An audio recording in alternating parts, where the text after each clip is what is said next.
gammachuu obboleessa keenyaa kana waliin qooddanna jettanii waan dhuftaniif galatoomaan isinin jaa.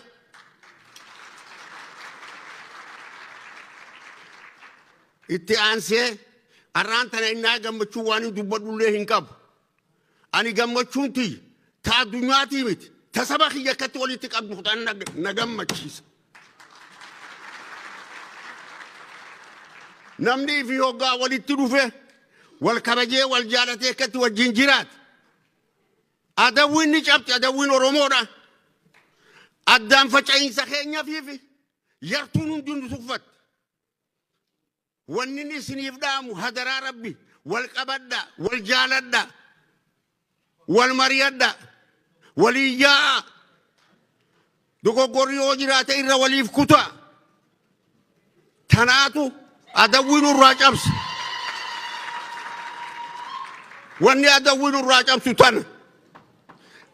Amma biyya hundaa dhufee akkatti hoggaa wal ga'e kana namni keenya ni gammadaa ilaanni ni rifata. Tanaaf jecha fayyaa tahaa galatoomaadha. Obboleessa keenya Dr. Muhammad Hassan Rabbi umrii isa haa dheeressu. Rabbi umrii isa haa dheeressu. Umrii Rabbi isa haa dheeressu.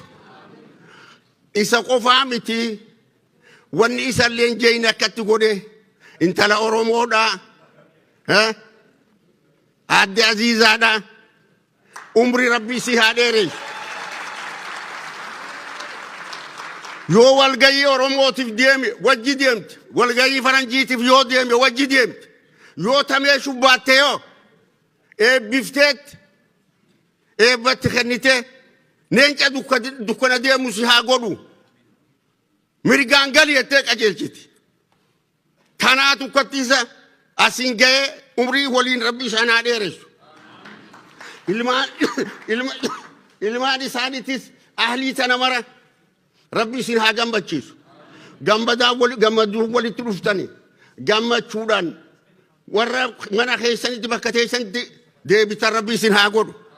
Hadaraa Rabbii wanni isinitti dhaammadhu ammoo nama keenya harakkate ha dhukkubsate odoo inni jiru laaluu nu barbaachisa. Eega inni du'e taarika qabrii isarratti odeessuun bu'aa hin qabu. Isiniif galee tanaaf jecha wal qabanne wajjin yaane wal beeyne wal jaalanne rakkina waliin mari'anne bal'ina keenya waliin mari'anne akka wajjin jiruun isinitti dhaammadha.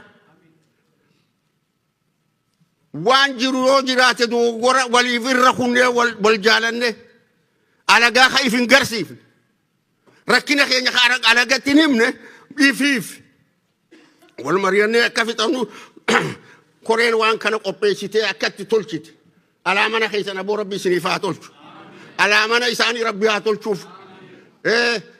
Warra immoo yaamina koree kanaa dhaga'ee obboleessa keenya kana gammachuu isaa qooddanna jee lafa fagoodha.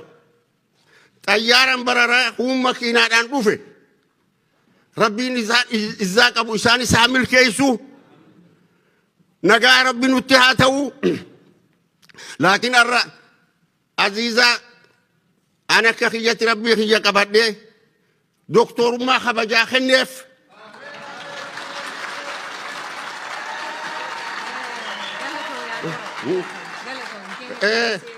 Akkasanii naa beeka har'a achitti isin doktora kabajaati. Intala Oromoodha. Qabsaawwan lamaa walitti dhufu kana. Nama meeqatu qabsaawwan hogga fuudhe manatti nurraa gale. Intala meeqatu jeyni qabsooftu hoggaan heerumte manatti galte. Wanni dhiira godhu mana keessa nagaa argadhaati galatoomaadha. Naa jiraadha. Assalaamu alaikum wa rahmatullahi wa barakaatu.